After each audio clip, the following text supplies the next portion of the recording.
Let's quickly move on to Zamfara State, where Senator representing Zamfara West at the National Assembly, Abdulaziz Abubakar, is calling on Nigerians to continue to pray for President Bola Tinubu's administration to succeed, especially given the numerous challenges the country is facing. He said no leader can succeed on his own without divine intervention. Theophilus Darifai reports. For a while, the cost of living in Nigeria has continued to rise, and this is occasioned by the removal of fuel subsidy by the government of the day. Prices of food items and other commodities are also hitting the roof. With all this in mind, the former Zamfara State Governor Abdulaziz Yari has assisted 250,000 households with grains and other items across the state. At this gathering aimed at thanking the Grains Distribution Committee for doing justice in the assignment, the senator says there's need for citizens to always pray for their leaders to succeed. We're in the aircraft, and by God's grace, Bola Tinubu today is our captain. We want him to have a smooth journey, a smooth landing.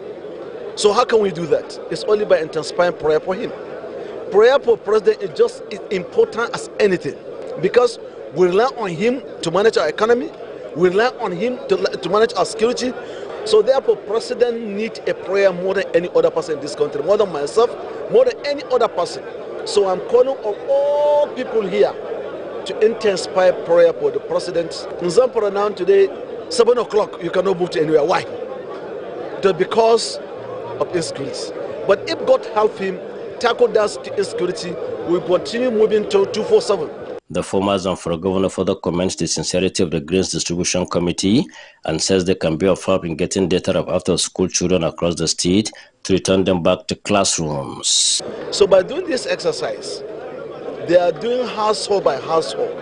So to be easier for the committee to take the data of a household, how many wives, how many children you have, and then how many of them are in school, and how many of them are out of school, and how many schools we need to build, and how many students can we be able to take back into school and sponsor them.